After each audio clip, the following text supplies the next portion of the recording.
Hello everyone from Saudi Arabia, where we've just witnessed another awesome performance by Red Bull Racing. For the fifth time in Formula One, Sergio Perez wins. Wicked. Fantastic, Checo.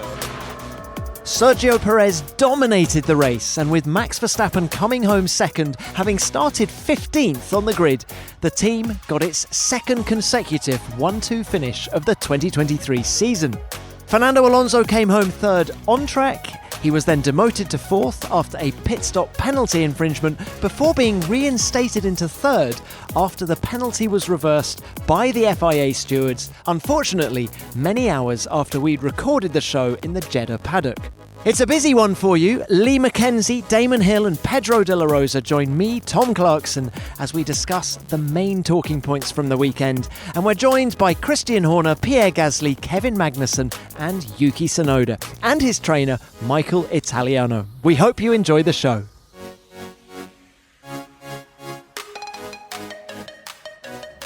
Red Bull crushed it. Yeah, well, we sort of expected that, but what we didn't expect was the way that Sergio Perez put the hammer down when he had Max Verstappen breathing down his neck, getting as close as, 4.5 seconds? And he dealt with that pressure just brilliantly. It looks easy when you look at their competitive advantage from everyone else, but he knows what Max is made of. He knows how much he's going to push. And Max had got into that position. The safety car helped him a little bit. And it was easy to read that race as, especially after the qualifying advantage that Max had over Checo, but it's easy to read that race as, he'll just eat him up and disappear and we'll see him 20 seconds down the road from Checo at the end. No, that's not what happened.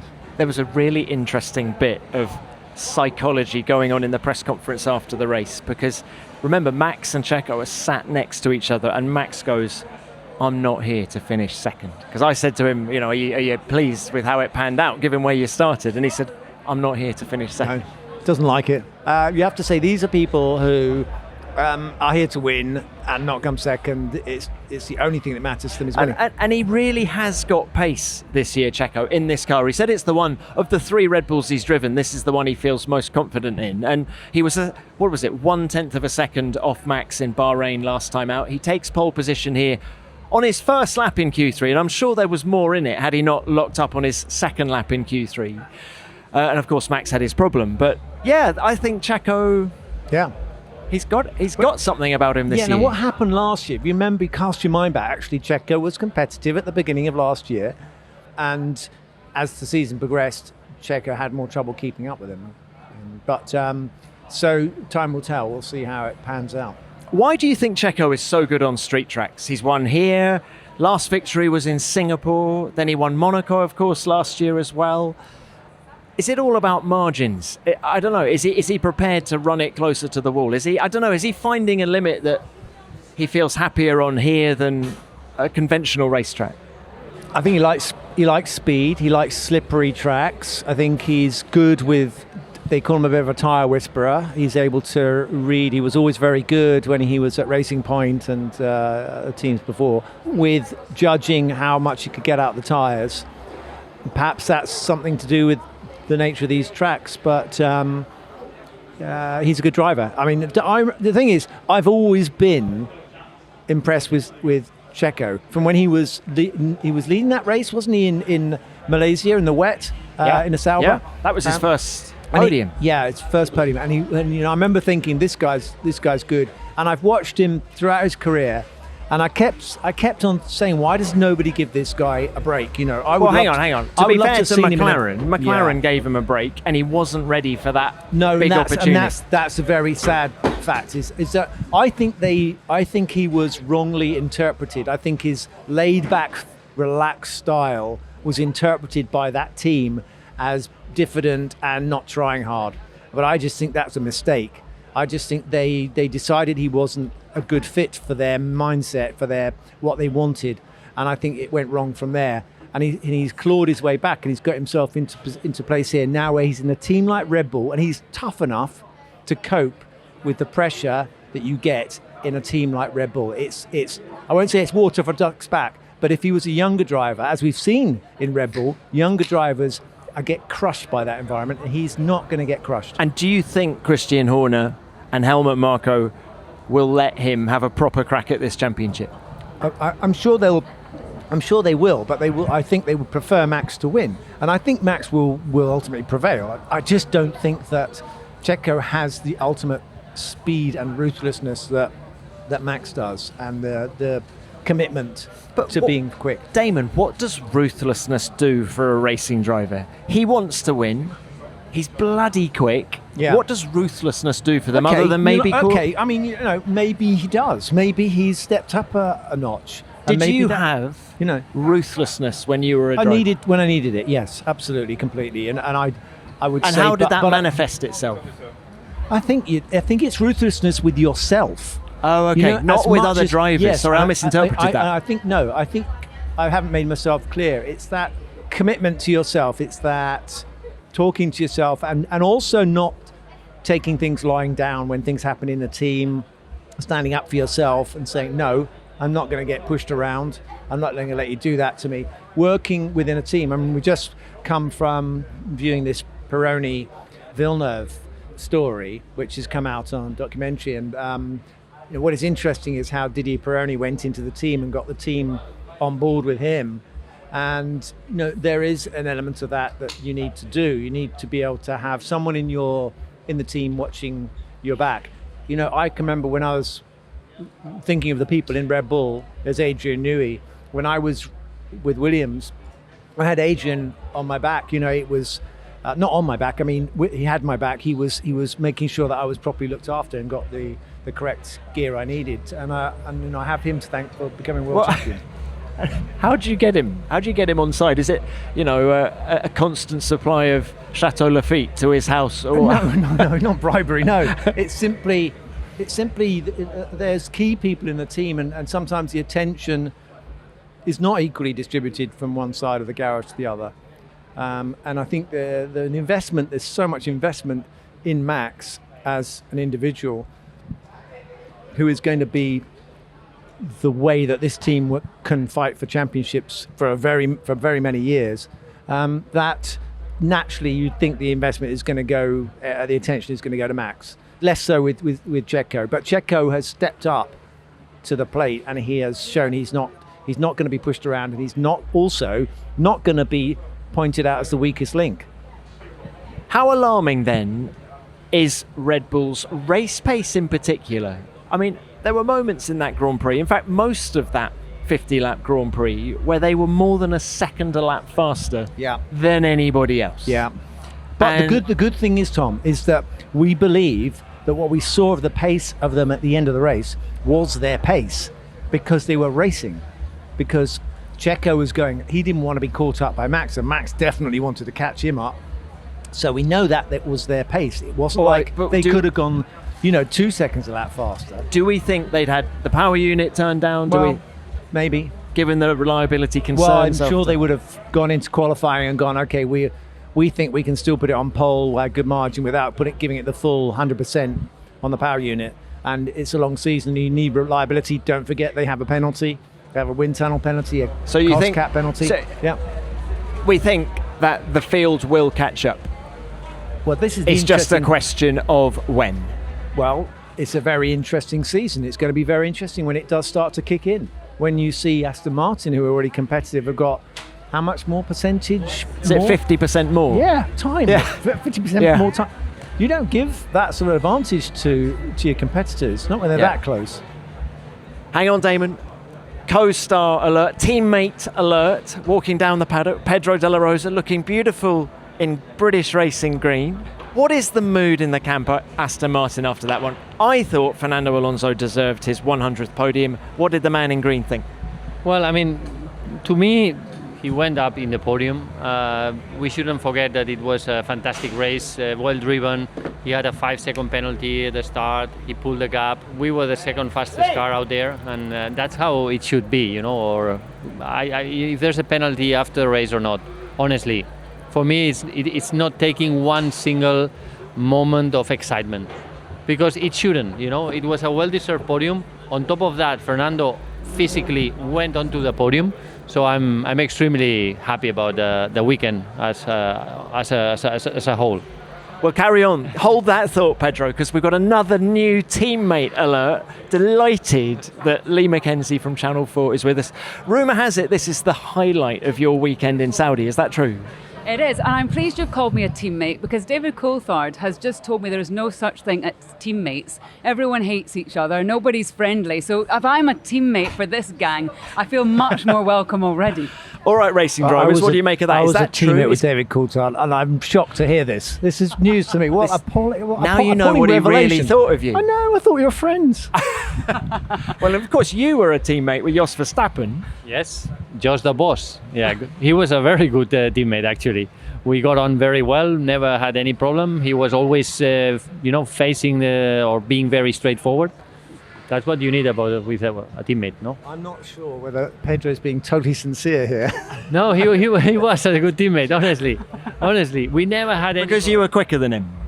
No, we were competitive. I mean, it's not nice to say I'm competitive than my teammate. Gerhard Berger always said the best teammate was the one who was a second a lap slower than you.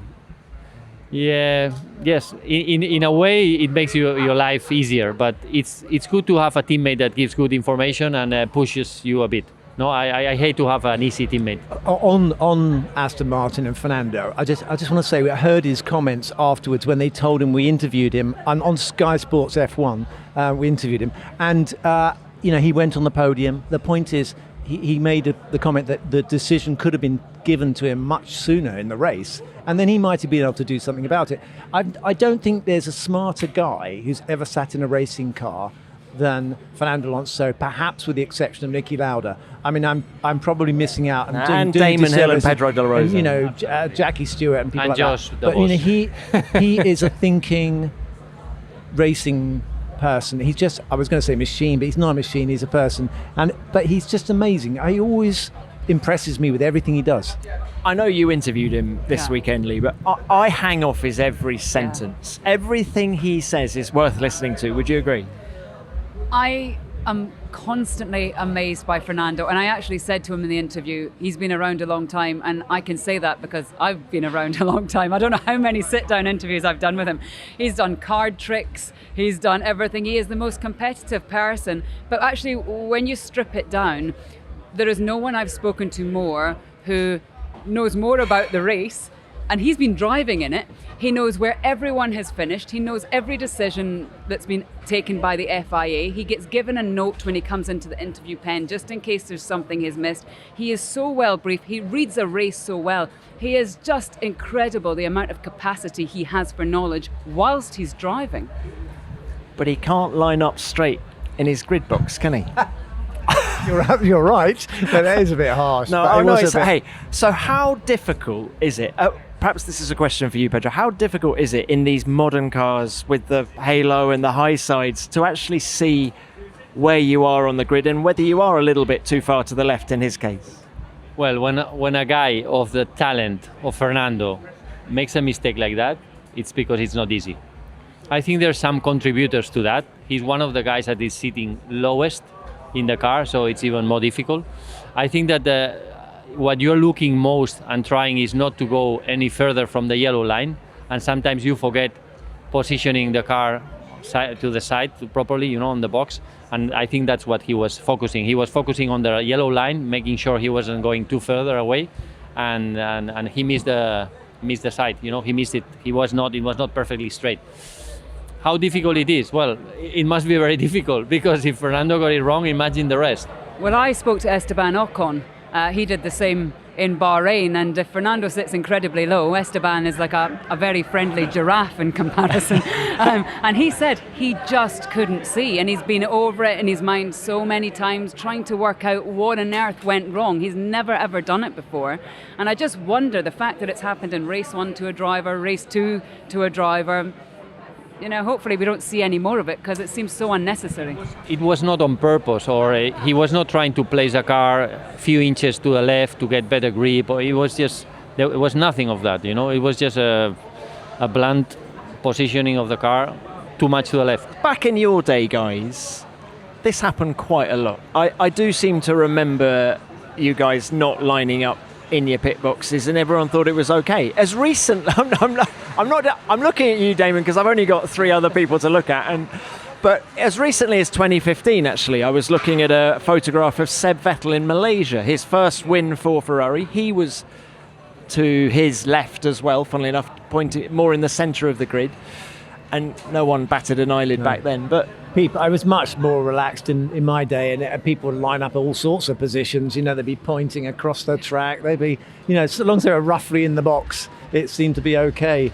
Yeah, it's got much more strict, and I think the thing is with Fernando, what will happen now is he will have a word at the driver. Between now and the next race, he will have a word with the FIA, and he will say this needs to be done. And I reckon you'll see there'll be a white line down the centre of the box so that the driver can line up with that, so he's exactly in position. Something will happen to make it so that doesn't inadvertently, ruin a guy's race. If someone is over the line, that's different. But when he was told, he was immediately accepted that, because there was no point in saying, "Are you sure?" or "Why don't you check again?" I mean, it's simple. He accepted the problem, and he said copy. It was like, yeah, okay, I have to open the gap, and he opened the gap, and that's why he was claiming that had he been told he had to open a 10-second gap, he would have been able to. what about the pit stop then, Pedro? You're the perfect man to talk us through it. There's not much to say, really, no? I mean, it's things happen in motor racing. We could argue if it's correct, if it's not. The team didn't get any advantage. What can we say about it, Should it be different? They changed the regulations this year. You couldn't serve a 5-second penalty under the safety car in the past. You can this year. So there's so many things to look back. But at the end of the day, it's as long as the rules are applied in the same way to everyone, you have to accept them and move on. Are you only halfway listening to this ad? Well, it's time to tune in. I want you to take a second to be mindful of how you feel right at this moment. What's top of your mind? If you're feeling stressed or anxious, I want you to keep listening so I can tell you about Calm. Calm is designed to help you stress less, sleep more, and live a happier, healthy life. If you go to calm.com/nation, you'll get a special offer of 40% off a Calm premium subscription, and new content is added every week. The most important thing is finding what works for you, and Calm's guided meditations and relaxing music tracks are a great place to start. I love their curated playlists for helping focus my mind, and they even have a huge variety of daily movement sessions, which can help boost your mood because exercise is just as important as adequate rest. That's why I'd also recommend their sleep stories to help you drift off quickly and recharge your brain. These work great for kids as well, helping them calm their minds so you can all get a good night's sleep. More than 100 million people around the world use Calm. Even if you've never meditated before, you'll get the support you need to stress less, improve focus, and uplift your mood. So relax. Calm's got everything you need for a happier and healthy you. For listeners of the show, Calm is offering an exclusive offer of 40% off a Calm premium subscription at calm.com/nation. Go to calm.com/nation for 40% off unlimited access to Calm's entire library. That's calm.com/nation.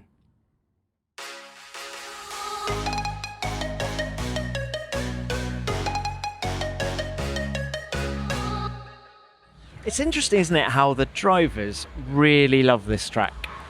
I would almost want to say it's a love-hate because they talk about the walls being close, and we've seen in the past, make a mistake, you're in the wall, and obviously they don't want to do that, but they love the challenge. That as mega as some of these permanent racetracks are, there's too much wriggle room, too much room for error. Yeah, I think that definitely is a problem, isn't it, for this sport? It's always been the case where people have wondered about how safe you make things, and partly racing drivers like the danger, they like the jeopardy. I can remember when I went to Suzuka, I remember thinking, God, this is going to be a massive accident if I go off here. And I was terrified of the place, and I did 2 of my best races there. But so it focuses the mind, that's for sure. And I think maybe there's a penalty for making a mistake. I think you kind of like that as a driver. Yeah, I mean, that's I think we all like that. No, you make a mistake, you pay the price. However, or having said that, I mean, I think that here in Jeddah there's enough walls, and I mean it's enough with the walls. I think that sure. How many track limits there are here? There are not many. I mean, turn 22, 23. So I'm fine with that. But you're right. There's something to be looked at and changed in the future at other tracks.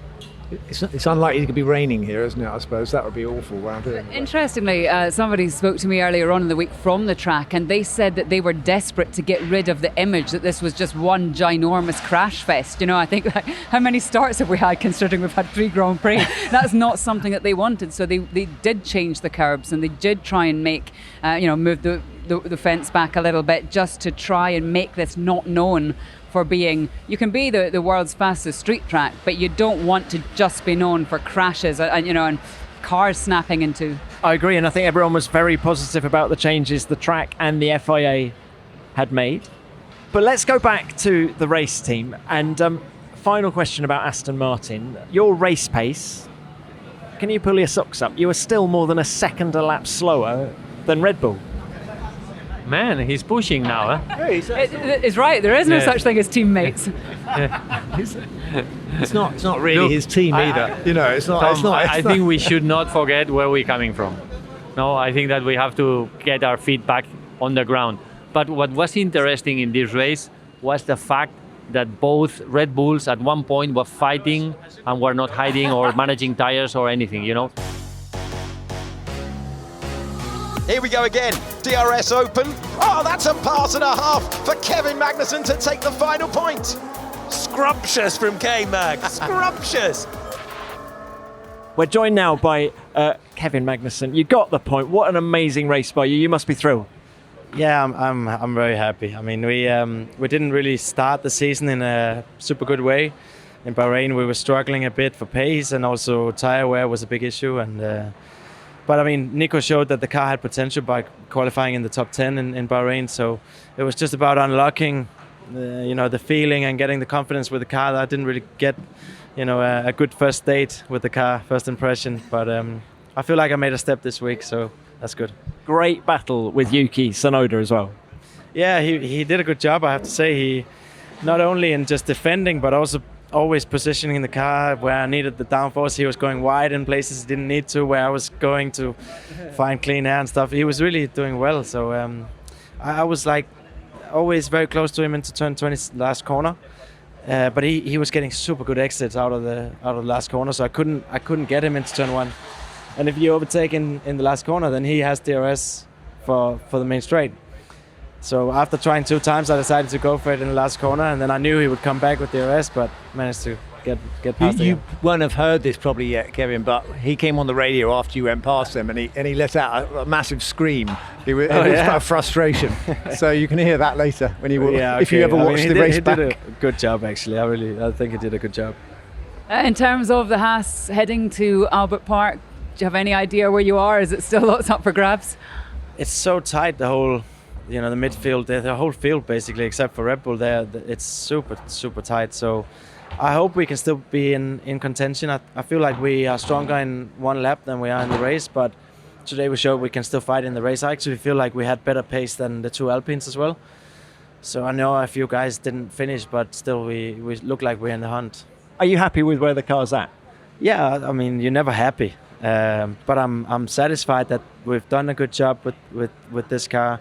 Haas spent 2 years designing last year's car, and it was only natural that we were going to take a big step. The big test was, can we maintain that competitiveness over this winter, and it seems like we have. So I really think it's a good job from the team, and it's in a good place now as well with MoneyGram as a title sponsor.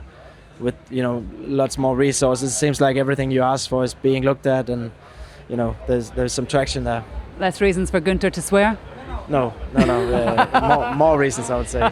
The day he stops swearing, it's a miracle. It's the day we all leave Formula One. Exactly. Kevin, brilliant job by you. Well done. Safe travels. Thanks, See you in Kevin. Melbourne. I've got a bus full of people leaving. I've got to make a move, mate. But Sky don't pay you enough. You're now driving buses. I'm not driving it. I'm passenger. Yeah. Before you What's go, what do you make of Hulkenberg at Haas? I think that's a strong team combination. K-Mag and Hulk. I mean, he's been pretty good considering he's been away. He's and he's a very. I find him intriguing, Nico Hulkenberg, because he's kind of laconic and kind of laid back, and you never quite know where he's coming from. He's quite quirky. What goes on in his head? I don't know. Well, I've known him since I was 17 years. Since he was 17 years old. He's actually a really good friend of mine, but. There's so many layers to Nico, but he is so competitive. You know, he'd won every series before he got to Formula One, and at the beginning managed by Willy Webber, who managed Michael Schumacher. So he came in with such pedigree, and he never realised that necessarily. You know, he had to sit there watching Checo get podiums and thinking that should have been him. I'm delighted he's back in the Formula One paddock. Yep, completely agree. And really interesting to hear Kevin talk about the second year itch. You know, the team spent 2 years designing last year's car. Can they maintain it? I'm not sure they've got quite the same level of... 2 years designing it. Shouldn't it be quicker than that? No, last year's car. Oh, last year's car. Okay, and it's whether they can maintain it this year. I'm not sure they've got quite the pace they had this time last year, but it's clearly a good car. Okay, well, anyway, listen, we wish them well. We wish them well. All right. Damon, Go get your bus. Travel safe. Go and get your bus. Pedro, just wanted to get your thoughts on Mercedes. I'm really interested in the weekends that George and Lewis Hamilton have had this weekend. I think George has asserted himself over his teammate. Would you agree? Yeah, he seemed to have a bit of an upper hand, especially free practice and all of the sessions, and then in qualifying. But then in the race, okay, different strategies, but they were quite evenly matched, I would say. They are two super drivers. I think that Lewis didn't do very well at this track last year, so he kind of, I'm not sure if it's a car or it's just the track he doesn't like, but at the end of the day, if there are two very evenly matched drivers out there and a very strong pair, it's Lewis and George. How unsettling is it for Lewis that his physio, his trainer, Angela Cullen, has moved on? First race that he's been without her for 7 years. How much do you rely as a racing driver on that person? Normally the physio is also a friend. No, you spend so many hours with them, you travel with them, you are just it's more than a physio. It's just a mate, you know, a teammate or a friend. So I don't know. I mean, in case of Luis, is something I don't know, because I haven't seen that relationship, or I didn't know what type of relationship they had. But at the end of the day, both are happy, no? I mean, from what I understand is that both are happy to move on. And if Toto said, if things don't work out, you have to make changes. So, I mean, all I can say is what I read, and it's up to everyone, really.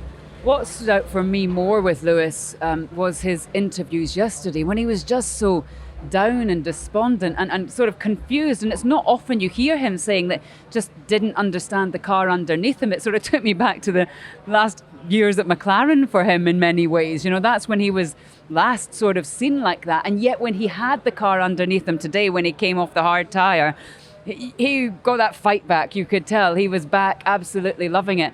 I got slightly, not into trouble by Toto Wolff, but for me as a non-racing driver looking in, what I've found really interesting about Mercedes is that the tone that's come out really since Bahrain is not defeatist, but just, you know, putting out an apology letter, and then talking in the press conference the other day that you did, Tom, saying, you know, well, maybe if Lewis doesn't get the car he needs, he might have to leave and go and get a championship elsewhere.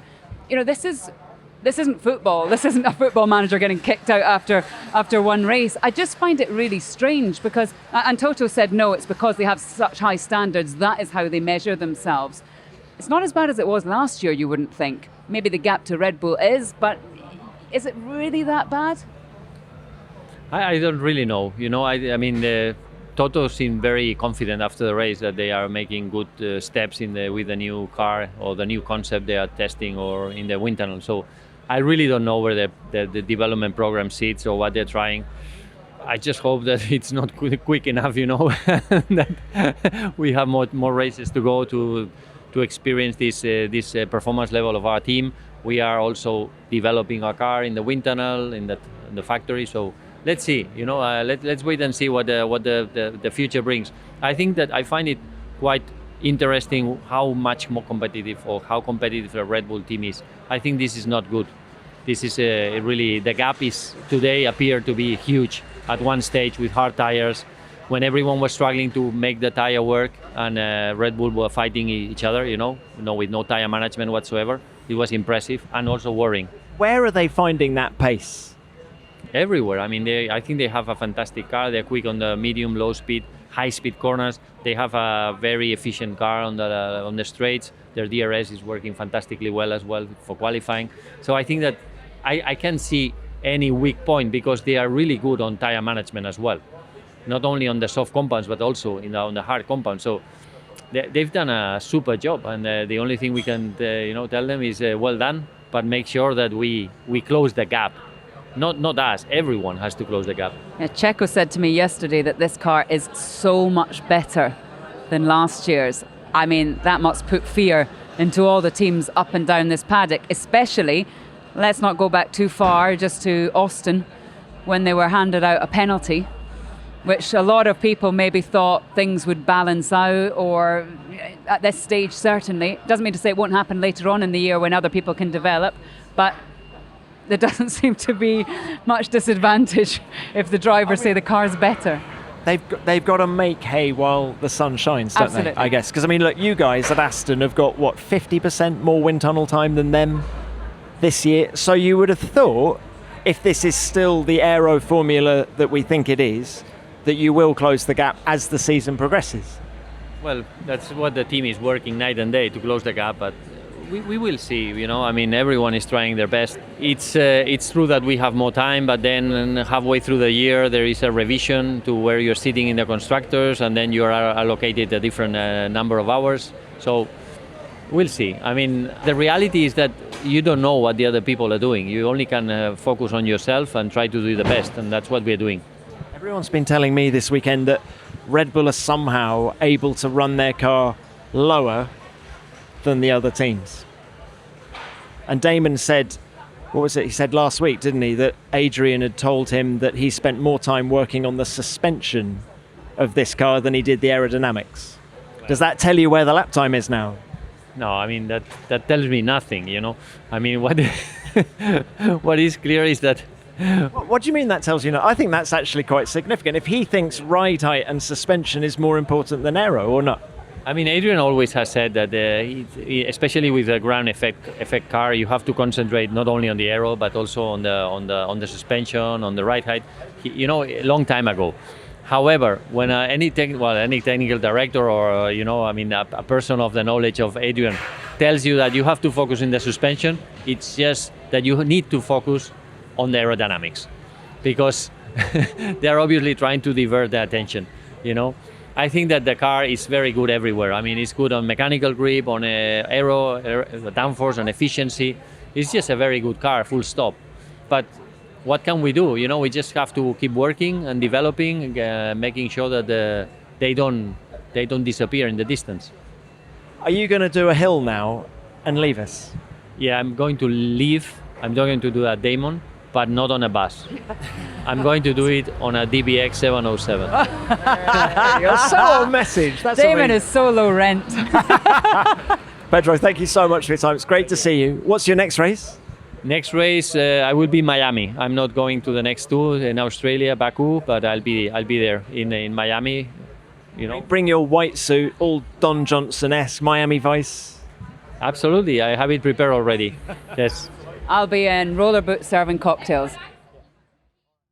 Our next partner is NordVPN. We live in such a connected world now that there aren't many times in the day when we're not using the internet in some way. Whether messaging friends and family, shopping online, streaming a TV show, or working through your email backlog, we spend more of our time online than ever before. And that can come with certain risks. The best thing you can do to protect your data and privacy when you're browsing online, whether at home or in public, is by using a VPN. NordVPN keeps your personal information away from prying eyes, no matter where you are. All you need to do to protect your devices is download NordVPN, hit connect, and you're sorted. To make things even easier, you can enable auto connect, meaning you can rest assured you're protected every time you go online. And the speeds are amazing, so it won't affect your internet connection. NordVPN will work away in the background and you won't even know it's there. Plus, with each NordVPN account, you can protect up to 6 devices. It's compatible with every major platform, including Windows, Android, iOS, macOS, and Linux. Even your Android TV supports NordVPN.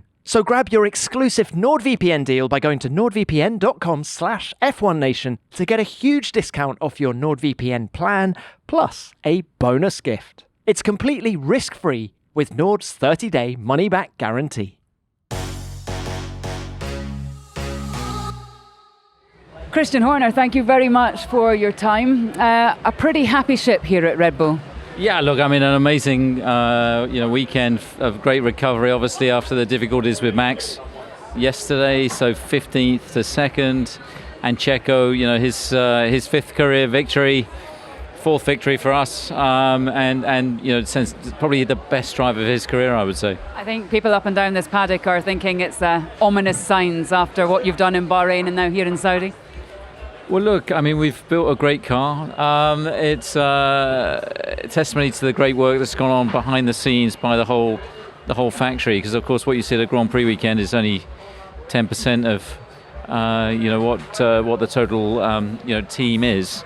So for us to come out and achieve what has been the best start to a season I think we've ever had. We've never achieved consecutive 1-2 finishes at the start of a season. So, of course, we've had our moments. There's a few little reliability things that we just need to make sure we're on top of, but a phenomenal performance by the whole team. Christian, why do you think this is his best race for you? What stood out? I think particularly after the safety car. I think, getting on the restart, he was strong, his pace was strong, and that was, both the guys going for it. You could see at times they were a second, 1.2 quicker than the rest of the field, and it was a great performance by them. See you later.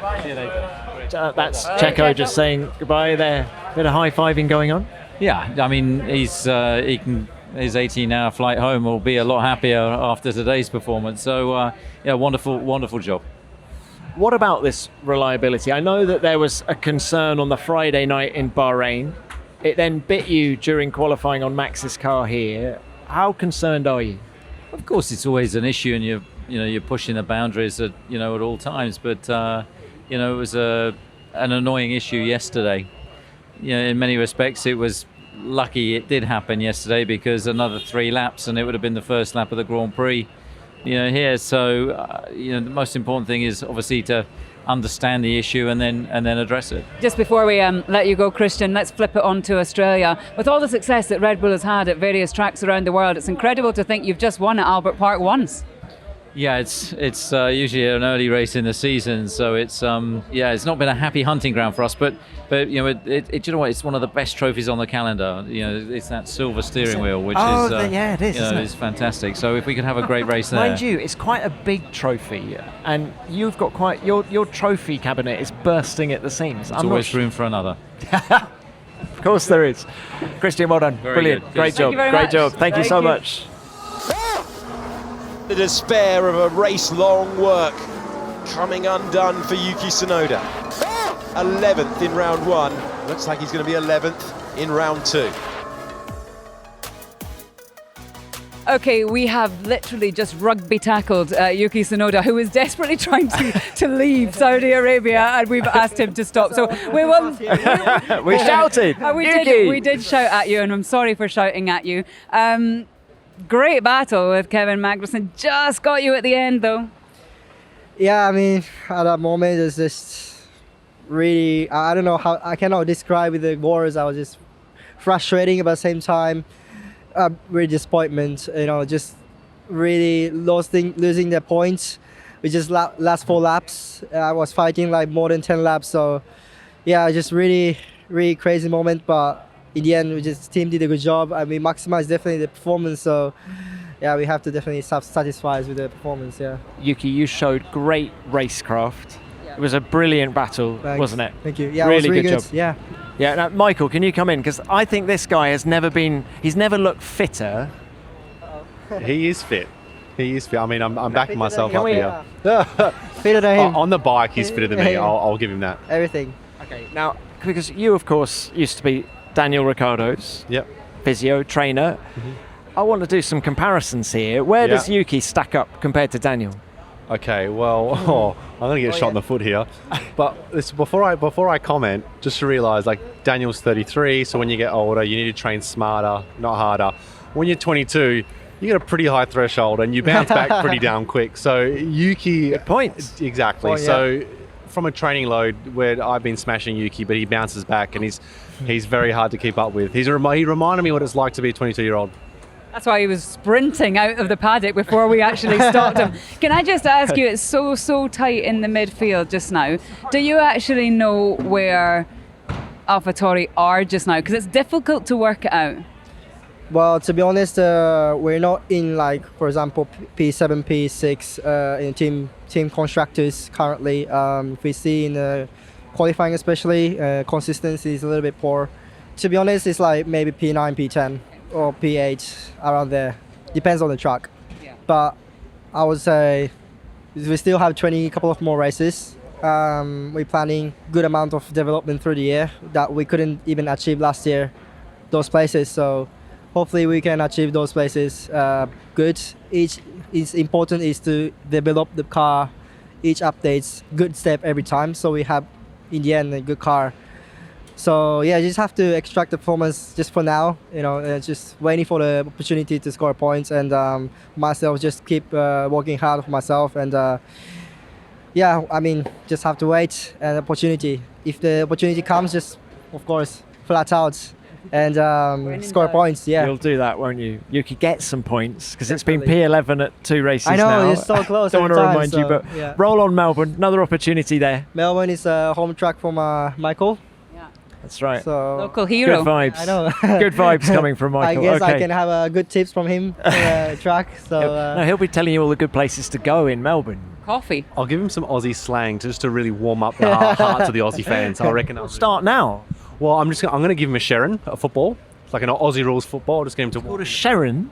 yeah, it's a Sharon football. So I'm going to give him one of those, teach him how to kick it. And I reckon if we get him kicking it to the fans, I reckon he'll win the hearts over very quickly. Someone gets their head knocked off, it's your fault. Where are Absolute you heading goal. to now? You're sprinting off. Where are you going to? Which country in the world? well, first of all, just sleep for now, and tomorrow UK. Okay. right. Prepare for simulator Australia already. So Okay. Thank you so much for stopping. Bye, Fantastic. guys. See you in Melbourne. Travel safe. Lee, I think Yuki has grown as a driver this year. Do you? I think he's actually had to almost take it. You could see how devastated, and I don't think that's too strong a word, he was when Pierre Gasly, who he's learned everything from, and the relationship that he and Pierre had was really lovely to see. It was like big brother, little brother. And I think he was a little bit bereft when he found out that Pierre was leaving last year. It's a big role to take on, because at the same time, there is a pressure. He knows how good his teammate is who's coming in this year. And he won't be, Nick de Vries is not going to be quite so welcoming. He made it clear from the start. He is here to get points, to show what he can do. He's probably the teammate that, DC was talking about. He doesn't necessarily want a best friend in Yuki Tsunoda. He wants to beat Yuki Tsunoda. So Yuki has had to step things up. I think he's very resilient as well.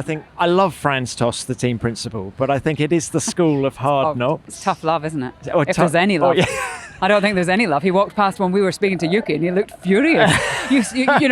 He had a real pop at his own engineers earlier on this week. Franz is, I really like him because he is so different, but my goodness, he is old school. He doesn't put a sort of warm arm around the engineer's shoulder. He's basically said that they told him they were going to make a magnificent car, and they haven't. Yeah. Well, Yuki's told us that there are going to be some developments coming, Good. and let's hope they have a good run at it, because obviously no points yet. They're currently 9th in the World Championship, but a team we have yet to talk about. Yeah.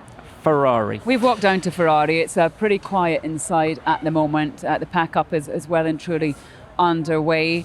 Frustrating day for them. I just feel that they've not got into this season so far at all. I mean, they did pit, and then the safety car came out, maybe a lap or something afterwards.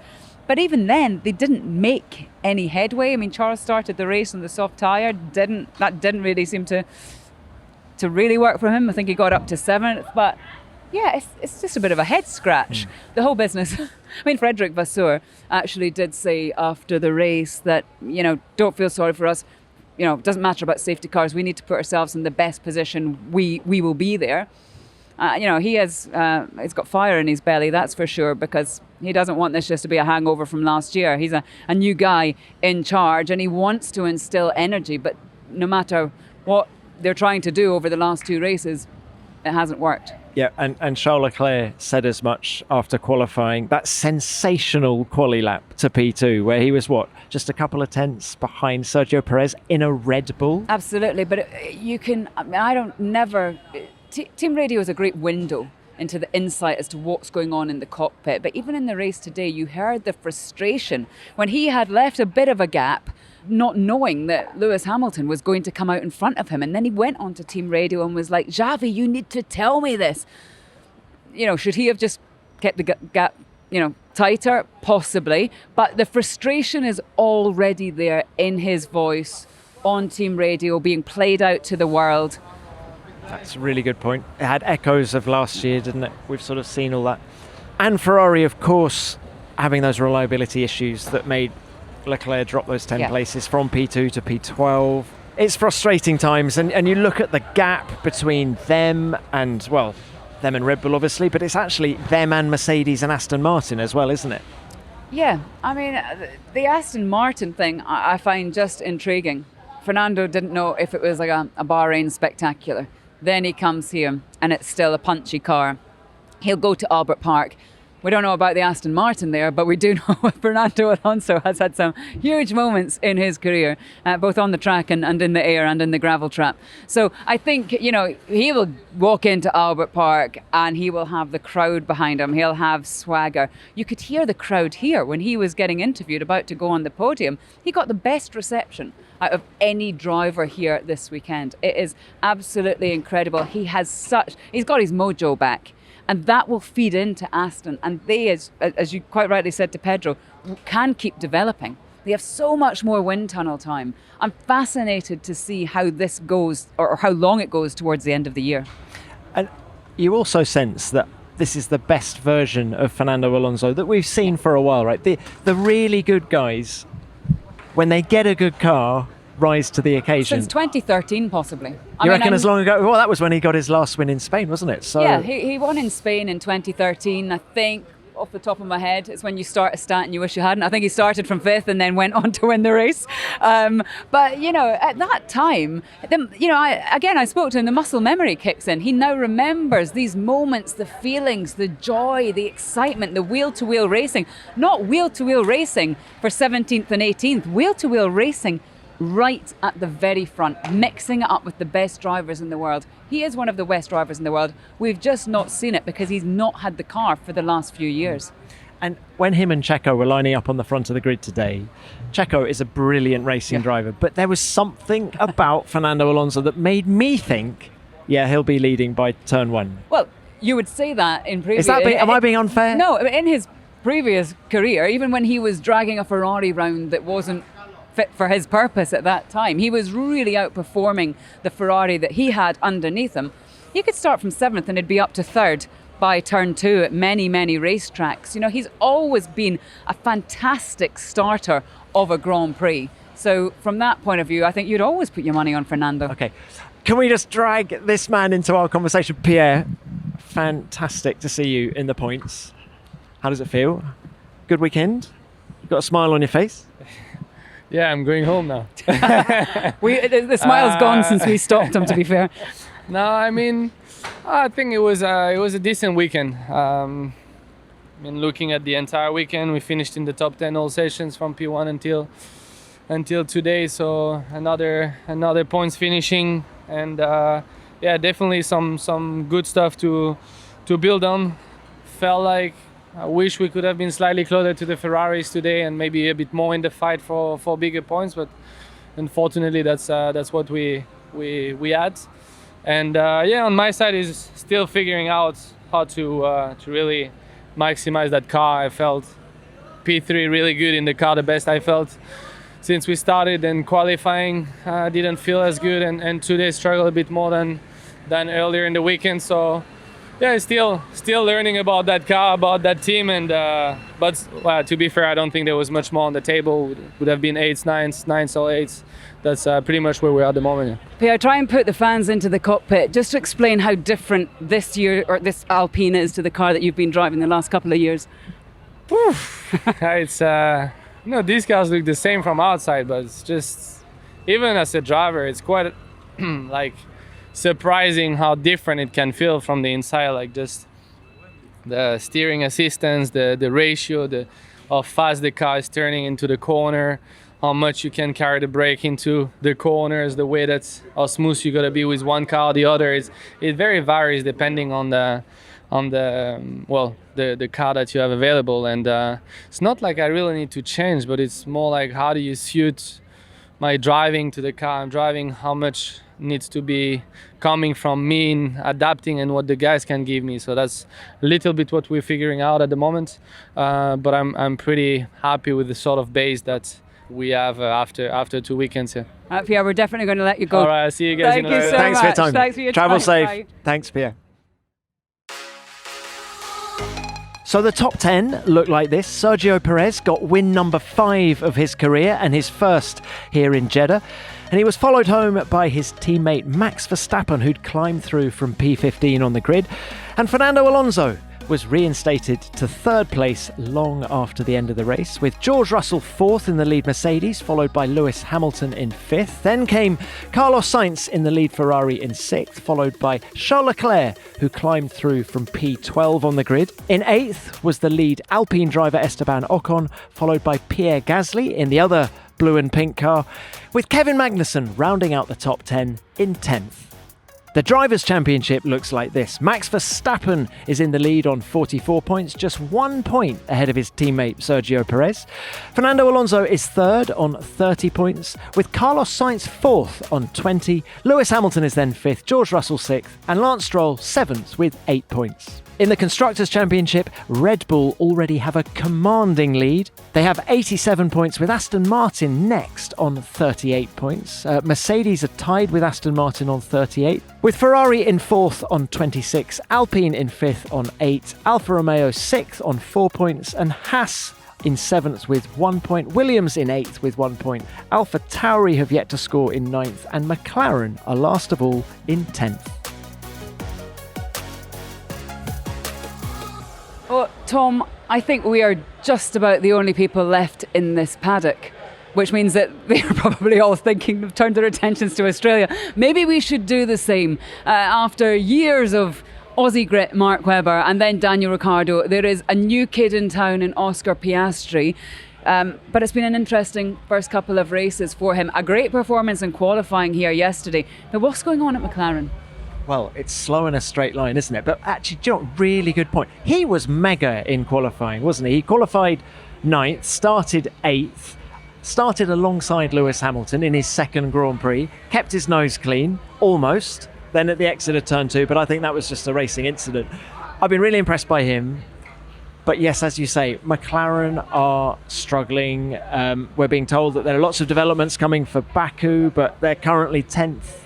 It's hard, isn't it? It's hard to see a team like McLaren struggling like that. Especially, you don't have to go back too far when Lando, you'd expect him to be in the mix, you know, not for top 3 necessarily. Of course, there was Sochi and a couple of others, but, you know, they were winning sprint races in Monza, you know, just a couple of years ago. And it just seems to, I haven't spoken to anyone from there.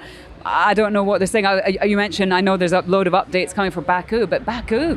Yeah. I think one thing that we should celebrate, and I'd just like to preface this by saying I am a massive Daniel Ricciardo fan, brilliant racing driver, but last year he struggled, and whenever Lando had a bad day last year, the team had a bad day. This year, Lando had a bad day in qualifying, and Oscar picked up the baton and ran with it. And so that's an experience that they haven't had for a couple of years. So that is a positive, but they do need to make some serious strides with that car. Maybe Melbourne will suit them a little bit better. It's a different track once again in terms of setup requirements to either of the first two. So let's hope it comes their way there. God, they were dominant back in the day, weren't they? Back in Melbourne. Do you remember, like 98, 99? They won by tens of seconds. But anyway, let's hope. And Oscar is going to get a huge welcome there. He'll get a wonderful reception. Yeah, he's a massive cricket fan, by the way. Did you know that? No, I didn't know that.